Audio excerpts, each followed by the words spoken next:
भगवान श्रीकृष्ण दिवसातून 5 वेळा नमाज पठण करायचे, मौलाना जर्जीस अन्सारी बरळले. मौलानाच्या चिथावणीखोर विधानावर सर्व स्तरातून टीकेची झोड.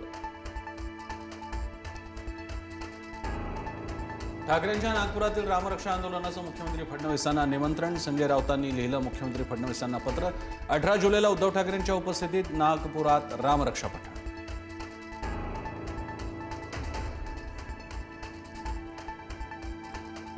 सोनम वांगचुक यांच्या उपोषणाचा 19वा दिवस. 20 जुलैला संसदेवर निघणाऱ्या शांततापूर्ण मोर्चात सहभागी होण्याचं वांगचुक यांचं आवाहन. तर दिल्ली हायकोर्टाकडून वांगचुक यांच्या प्रकृतीबद्दल चिंता व्यक्त.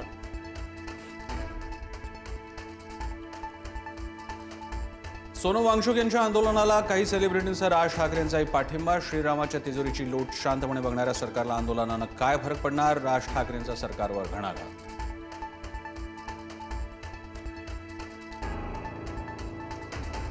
पक्षप्रमुख सुनेत्रा पवार यांना अंधारात ठेवून तटकरे आणि पटेलांनी मुख्यमंत्र्यांची भेट घेतल्याचा आरोप. या भेटीची माहिती का दिली नाही? सुनेत्रा पवारांचा तटकरे आणि पटेलांना सवाल.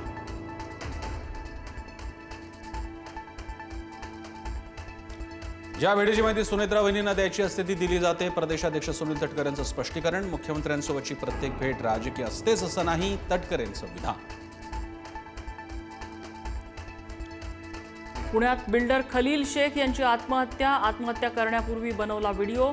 नोटमध्ये रवींद्र धंगेकरांच्या पत्नीचं नाव.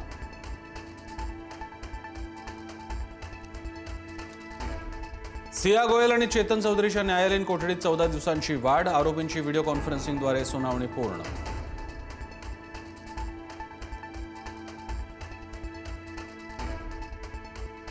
वर्ध्यात 12 वर्षीय मुलीवर अत्याचार करून हत्या केल्याचा संशय. मृतदेह ताब्यात घेण्यावरून नातेवाईकांचा सिव्हिल हॉस्पिटलसमोर गदारोळ. आरोपीला अटक करून फास्ट ट्रॅक कोर्टात खटला चालवण्याची नातेवाईकांची मागणी.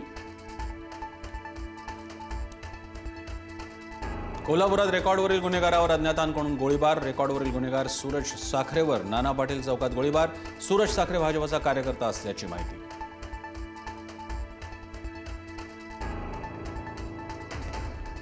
मराठवाड्यात 17,65,000 हेक्टर क्षेत्रावर दुबार पेरणीचं संकट. पावसाने दडी मारल्याने खरीपाची पिकं धोक्यात. उगवलेली पिकं सुद्धा पाण्याअभावी संकटात सापडणार.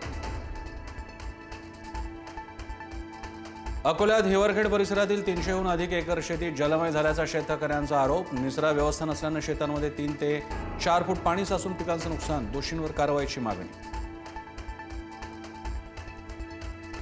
उद्यापासून भारताची पहिली स्वदेशी हायड्रोजन फ्युएल ट्रेन धावणार. पंतप्रधान नरेंद्र मोदींच्या हस्ते ट्रेनचा शुभारंभ. हरियाणातील जिंद सोनीपत मार्गावर 10 डब्यांची हायड्रोजन ट्रेन धावणार.